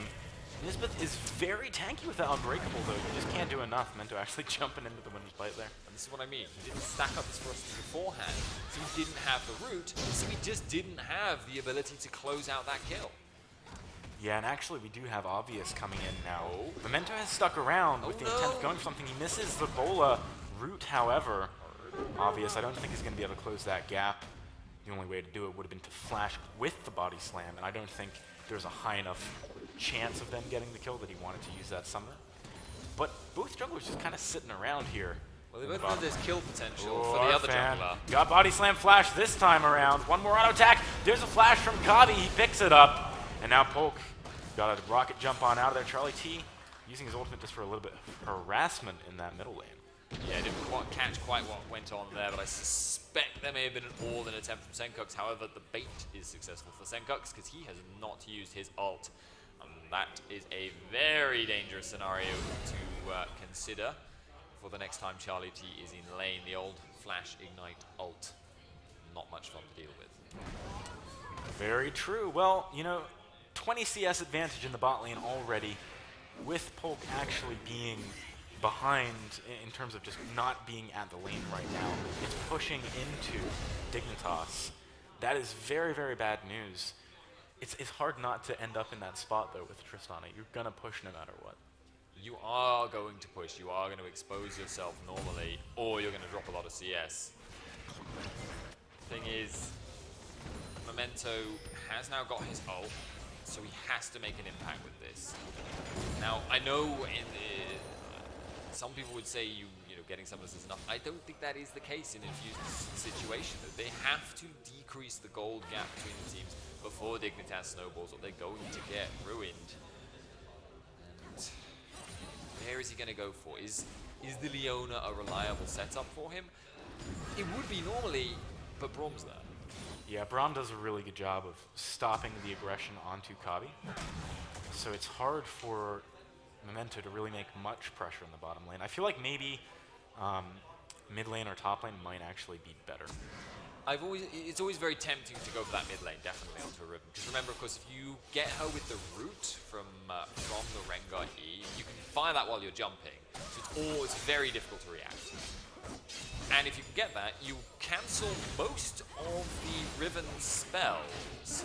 That was actually very nice by Senkux, dodging out. Puts a lot of damage back down onto him. That, at the very least, is going to force Charlie T out of lane, which, considering Riven is already leading in CS, Senkux is pretty happy with that, I think. Yeah, absolutely fine. He's going to have an XP lead that's pretty significant, if I had to guess. Or Charlie T is going to stay in, which... It's a bold move, but we do have Memento nearby. Maybe they're trying to use this as a bait. Obviously, we don't have Riven's ultimate. Senkux does get locked up here. There's a charm as well. Ignite goes down. We've got Stand United coming in. He's actually going back onto it. Senkux with balls of steel. Alfari canceled the Stand United, though. Very, very nice play by Infused, managing to pick up something here in this early game. And Arfan also in the bot lane, going for a little bit of a fight. Not actually winning out, but not losing too much ground either. So they finally got their first kill on the board. And it is on Charlie T. So potentially he can now look to try and roam further advantage to elsewhere on the map. Certainly certain other parts of the map could do it. Very true. And look at the poke that's coming in from Dig's bot lane. You know, they are really applying a lot of pressure. The fact that Poke is having to back here is super bad news. You know, there is such a CS lead on the side of Dig. Here comes Obvious, getting knocked back by that Buster shot. Well, they're going to get the tower. not much that can be done about that. The question is whether they can contest the dragon that will follow most likely. Oh, apparently they're just going to let it happen now. Okay, they're going to go for the dragon first, but... When you're winning this hard of yeah, I lane, guess there's a temptation just to sort of leave it be and continue to go to gradual lead. I don't know if that's really the right decision, but it's fine. Well, do they really want to kill a tower this early against a comp that is quite good at finding picks? It does kind of put you in a dicey position where there's less for you to do without you moving further up. I guess maybe not when Corki hasn't got enough gold for the full Triforce. Once he's got that, definitely. From that point onwards, it becomes so... There's so much potential to start the pressure down and forcing Infused to split apart. Oh, Obvious goes on to Arfan. Nice. Does actually get that Zenith Blade back, though. Alfari is coming down, too. He gets exhausted immediately. Glacial Fissure doing a good job for now, but is it going to be enough? Obvious is very low. He actually turns around just to get a little bit more damage in, help Kabi out with regards to this kill. Zenith Blades are really making it hard. Senkuk's coming in, though. A big Wind Slash could do a lot of damage. Not quite enough, though. Narrow. But here's Charlie T. Lands that Orb of Deception onto every single one of those players. And he is trying to chase in, doesn't have a lot of items yet. It's hard for him to pick up a kill. Poke likely going to get one, though. There's a charm onto Kabi. Infused picking up a double kill onto Poke, and that could be exactly what they need to get back into this game. Notably, though, even though they got 2 kills there, they are only 100 gold in the lead. Yeah, but look at bot lane. How mad is Kobe right now? Kobe. Because he was so carefully building this massive advantage over Tristana throughout the whole thing. 97 CS to 62. Now, that's after Trista's just cleared about 10 more minions. But the gold is almost even because of that 3-0. And that's one of the reasons I always say you can never quite count out a team that has a Tristana in the comp. Because she can do that. She can hop around. She can clean up fights. Senkuk's mid lane Riven as well is not doing that well. And while it's still reasonably scary, it's not the terror that maybe it was planned to become. Yeah, I've got to agree with that, to be honest. He is doing solid in the farm war. He's 10 up. But having died twice and the fact that Charlie T's picked up one of those kills. Should have ended the lane. Yeah, it's not ideal. That's results-oriented thinking. It's very bad. It's fine. Anyway, but the way Dignitas, have put themselves into a bad situation now could well come back to bite them. And there it is. The sickest of ward clears. But it seems like Infused is still not very keen to. That's why. I mean, there's a lot of poke coming down. I feel like if they're going to try and contest any of these waves and these freezes, the zoning that's coming in, they've got to pull the trigger. You know, they've got to go in, they've got to Leona, that's what she's good at. Over the course of an extended 2 or 3 trades, she's always going to lose out if you don't go for that all. I mean, they should have seen Obvious actually elsewhere on the map, unless I'm very much mistaken, due to that ward that's positioned quite close to the jungle entrance there. I didn't actually naturally bypassed it directly, but Alfari's been doing quite a good job in general, but this one is looking like it's going to be a bait. Yep. Is whether he falls for it. Got Obvious right next to him here. Alfari, you know, just the fact that he didn't. Skirmish. Yeah, just that skirmish made it look like he's aware that this could be a potential bot lane, though. We've got Memento coming in. Top lane, the flash from Obvious does catch it out. We've got Nisbeth very, very low. He can't get out of here this time. Now Kabi's the target. We got Stand United. He's going to try and get back in. Great buster shot. Charlie T is already here as well. They're baiting in. Kabi, he's going to go down. Really solid play there, and now Wonderwear is in a horrible position. Infused, this is like an entirely different team in the second game of this series. And it's a very strange scenario to see that Senkuk's, because he's fallen behind now, is actually behind in pressure, so he's slower on the roam. But Dignitas are still playing like he's going to be the one that gets there first. And as it is, it's Charlie T instead that has a much greater impact, cleans up that fight, is now 1-0, and puts up the Tristana Polk to 5-0. That is a huge lead all of a sudden to come from almost nothing. They didn't trade the tower though. I'm not sure that they want to at this point. You know, it's kind of similar to what we were talking about. Their counter ganks have been on point. If they can keep pulling those off, they're just going to gradually build and build and build their advantage. And Polk, if he can get strong enough, quick enough, it's going to be hard for Kabi to make the same kind of an impact. Right now, Arfan is actually looking to try and go in on Senkox again, potentially. Just backed off and went away, back down to bot lane. But this is one of the things about Leona, in that she hasn't been punished in the laning phase, where her aggression is predictable, which is usually where it goes wrong. You get baited in and forced to go too deep. But outside of that, she's really strong. She can create a lot of picks on the map. She roams super quick. Plus, with Polk now being stronger, they can afford to push out, and that gives a lot more opportunities to get that roam going and to get those picks started. Very true. So Dig right now, I think they need to try and find some successful ganks, and bot lane isn't really working, right? Like, whenever they fight bot lane, they seem to lose out. Whoa, never mind. That was just bad mechanics, my fault. Yeah, he stayed in the Gatling gun for way too long. He allowed himself to be hit by a Trinity Force proc, which he probably didn't need to. But Mento is coming straight in here. Good Zenith Blade onto Kabi. He gets out of there, but there is the flash forward, followed by the Solar Flare. There's not enough damage, though. The turnaround is sick now that that Triforce has been completed. They are able to start winning when they get ganked. This could easily equal a tower. I think this would be a good opportunity to take it, unlike earlier on. They're going to be able to do it very quickly, bounce the wave, maybe go towards that dragon, or just keep pushing up the bot lane.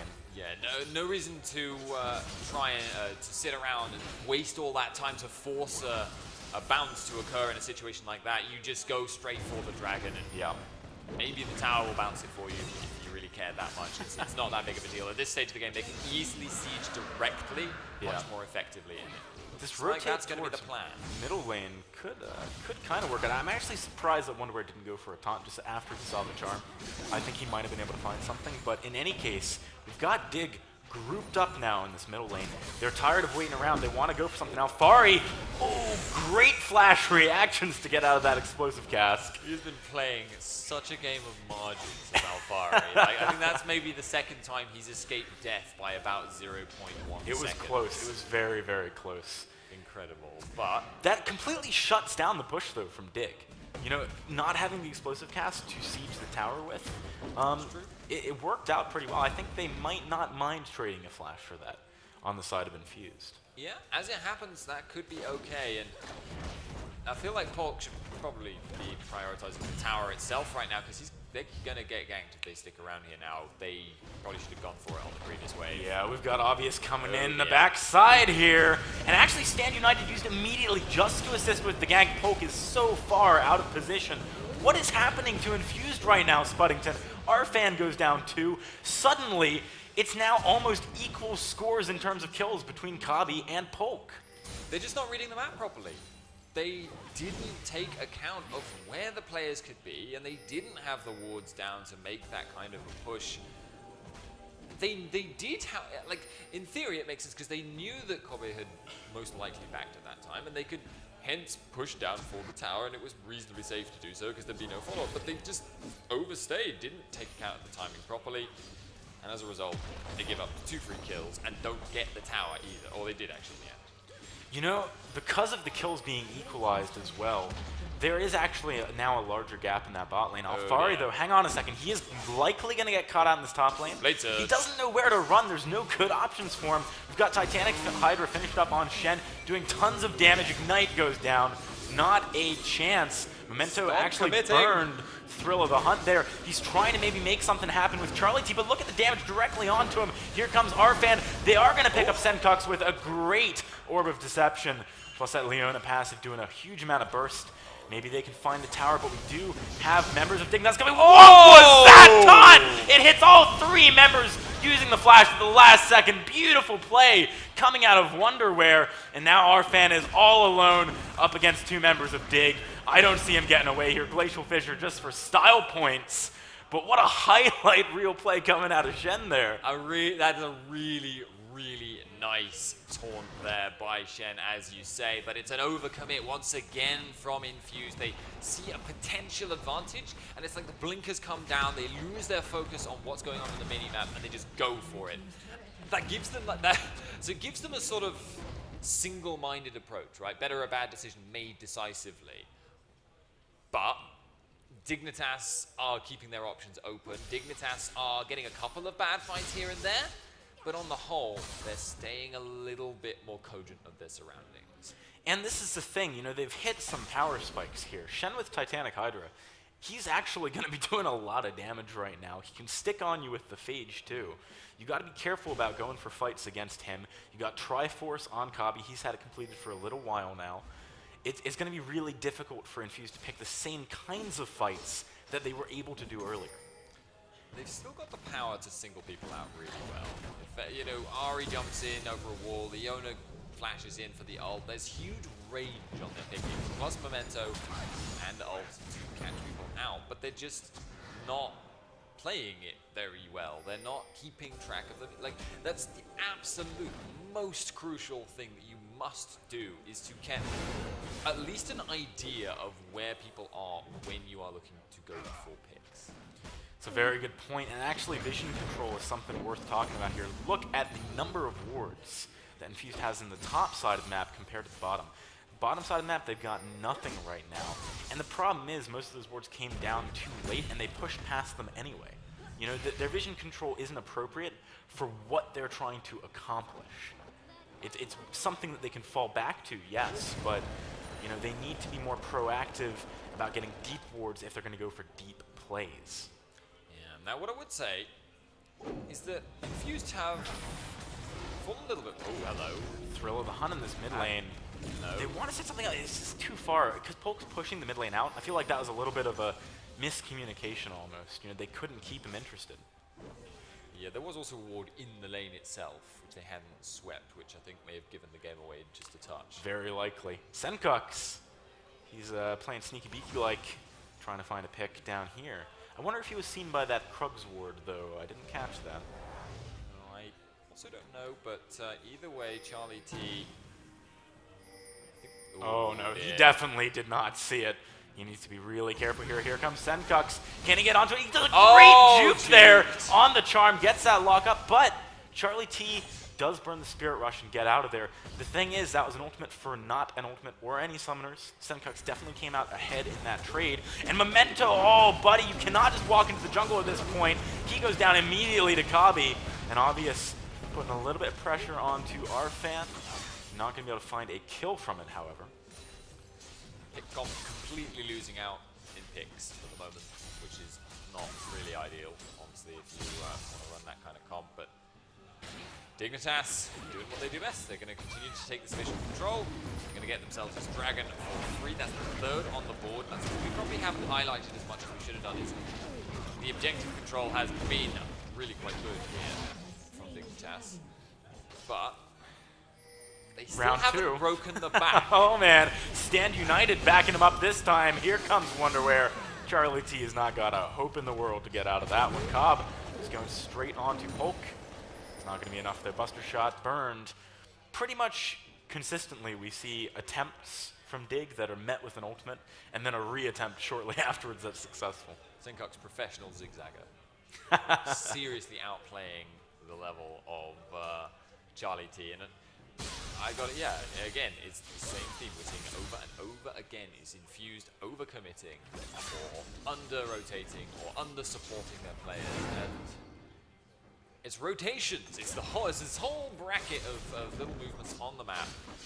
Infused are not performing correctly, and you'd almost say that they're better off just grouping up and trying to at least stick together as a result.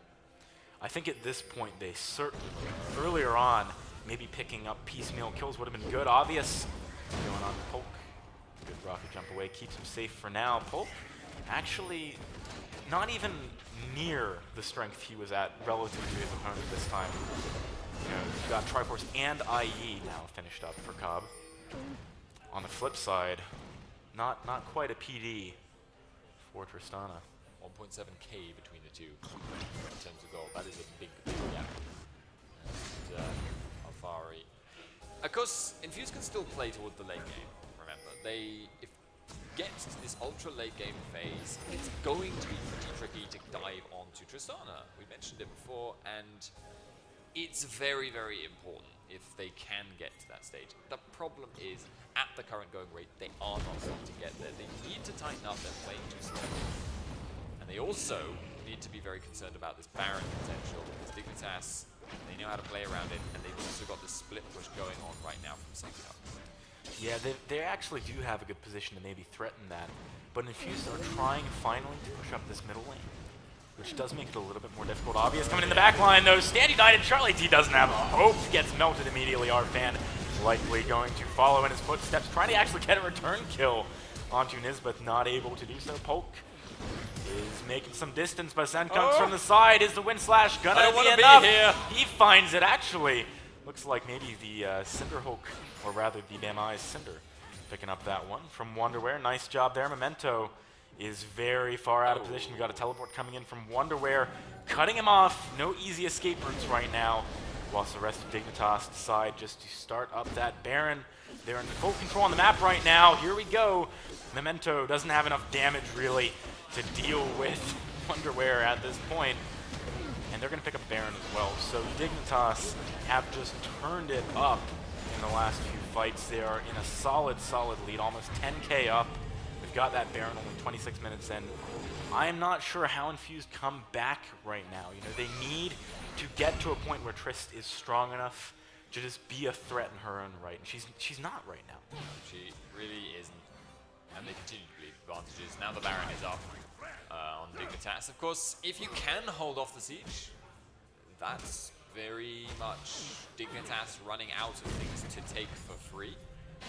Of course, Dignitas don't have to play around the Baron. Their siege isn't phenomenal. It's okay, not phenomenal. So they may have some issues closing out this game without Baron, but they can also play towards the 5th Dragon, which is most likely what they'll end up doing here. Shen's split push, difficult to deal with, but not impossible. He's not going to be able to just ignore Alfari with 2 damage items. So there's several options, none of which are phenomenally strong for Dignitas, none of which are impossible to stop for Dignitas. But Infused must play it correctly. What is that damage? Yeah, Wonderwear. this is not correct. You don't want to do that. Oh, and the mid lane tower is just impossible to defend. Those Triforce procs doing tons of damage. Arfan does get locked up for a long time. We've got a few more members. Poke trying to get in from the side. Poke. He's in a bad spot, though. That was good. Managing to dodge that ultimate from Senkunks. Doesn't even save him, though, and now we've got Stand United coming in. Senkunks and co aren't done yet. They're trying to dive in behind this tower. Arfan is very low. This is what happens when Shen is a damage threat in his own right. Nisbeth needs to get out of there, though. Exhaust keeping him alive against Alfari, but how can they possibly defend this inhibitor with all of the damage on the side of Dig? I don't think they can. That's the answer, Spud. It's looking really tough for them at that point in time, and that was just Riven Playground. Senkunks. Charlie T, he actually does find Kabi in the backline. He's very low, however, and needs to try and get out of here. Flash forward, there it is. Nisbeth hits the winner's bite. They pick that one up onto Wonderwear, who is actually 7 for 2 right now on his Shen. Juggernaut items are apparently pretty good. Shen is one of those champions that actually does surprising amounts of damage with no items, and that's why most people build him tank. But yeah, Titanic Hydra looking pretty solid on him. I'm not really convinced by the Triforce, although it is letting him do a lot. Why not, damage. right? I mean, at this point. Yeah, I hesitate to think, you know, if this was a game where Wonderwear thought, well, you know, maybe the rest Alfari, he is gonna get caught. Look at that burst is just ridiculous. I am sorry, Alfari is gonna try and get out of here, but a ton of max range lands. Just a few auto attacks are gonna do his health. I mean, to be fair, he's not exactly doting tank this game. Blade of the Ruined King, maybe not his best bet. I think he had to though. Because otherwise he runs the risk of getting to a point where Shen can just take towers and ignore Alfari. Poke needs to be careful here. I mean, honestly, if a taunt lands onto him, I'm pretty sure Wonderwear can just kill him in the duration of it. He keeps going for it. I mean, look at that. That's half health, 2 autos. Senkux gets caught out by a charm in the bottom lane, but it's actually just bait. Now we got Stand United coming in. They're going to go for a dive here. Charlie T needs to get out of dodge. He does get a nice ult over there. Wanderer can't find that Shadow Dash onto Memento either. He's taken a decent amount of damage. Just buying time for his team to get a little bit closer. But it's Dignitas continuing to build advantages. Oh, Charlie T. Charlie T. Yeah, needs to be careful. Gets hit by that knock up. Charlie T gets popped. He does trade for Senkux, but at this point, I'm not sure that's a trade Infused particularly want to take. There's the taunt onto Arfan. He goes down immediately. Dignitas, man, they are looking convincing. They want to end this game. They want to end this series. Here comes the team fight. Quick pickup onto Memento. Not enough out of Polk to stop him from getting Alfari as well. The inhibitor is going to fall. That's the second one of the game for Dignitas. They're looking hungry, man. They are indeed, and at this point, what does Polk great do? Taunt. Polk gets onto the summoner platform, obviously, nearly having the burst. Not quite, though. Sadly enough, not going to be able to get that. RIP the days of AP Gragas, but it's not going to matter. Dignitas are going to close this out. Yeah, Charlie T trying to do what he can just to sort of buy time for a few more respawns, but it's not enough. Wonderware taking down the Nexus in the back line. What a game, Spuddington. Yeah, what a game indeed. Infused got almost as much as they could have hoped for from their early game. You know, they didn't have the strongest lanes, right? Nope. They didn't pick for the lanes completely. And they got good lanes. Things started going well. I think at one point they were in the lead. They were solidly in the lead. Dignitas just got pick after pick after pick after improved, like better rotation, 1 free tower, 1 free dragon, better warding control. It was a really good show of how a super high quality team can methodically take back the game. Absolutely, and you know, Dig, they were obviously strong contenders, favorites to win the tournament. They haven't let us down, not dropped a map the entire tournament, but Infused, really big props to them, because given the fact that they did come through the lower bracket, had to play against FM, lots of really strong teams, I thought they put on a good show, and I'm excited to see what's coming up for them. They were playing with a sub this tournament. Yeah, they showed some real resilience, honestly. Coming through, beating out FM, beating out X-Nilo, really good stuff from them, but I do believe that's more or less going to be it for us here, the casters. It's been a great pleasure to bring you I-55. There's going to be a prize ceremony up on the stage in a little while. Not exactly sure how long that's going to be, but I think really it's going to be right now, in fact. So it's been a pleasure, guys. Thank you for watching. Here's Matt.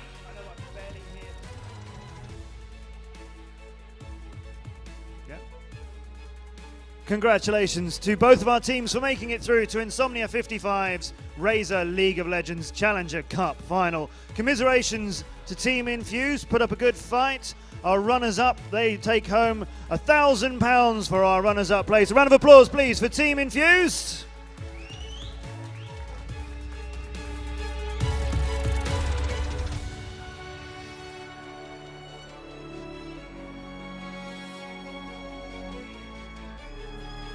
Congratulations again for making it through to our final and putting up such a good fight. And our winners of the Razor League of Legends Challenger Cup are Team Dignitas. Well done, guys. Let's have a quick chat with you, Senkux. Infused came the closest of everybody you've played here at Insomnia55. They were the closest to taking a map off of you earlier on when you played them. Did that affect how you played against them here in the final? Yeah, definitely after the first game we played against them in the winner bracket, we actually got kind of surprised at how they played, so we changed it up and we tried a bit harder, and then we just came out with a win. So that's a compliment really to Team Infused, that you didn't think, oh, we can beat them without adjusting to their gameplay. Yeah, we didn't respect them enough in the first game, and then we try hard in the rest of the games, and yeah. And on the second map there, it looked as though, well, certainly our casters were thinking as well, that Infused had turned up and they pulled out. They were attacking more. It was a different team, but you turned it around. Did they under-rotate against you? Do you think that was a mistake that they made? They started giving up their lead after they got that huge early lead, especially their AD carry. I'm not really sure what happened, but I just saw they kept getting caught off, and then we just got the game from there. Well, congratulations, guys. You are the winners of our Razer League of Legends Challenger Cup. You win our top prize of £2,500. Ladies and gentlemen, your winners, Team Dignitas.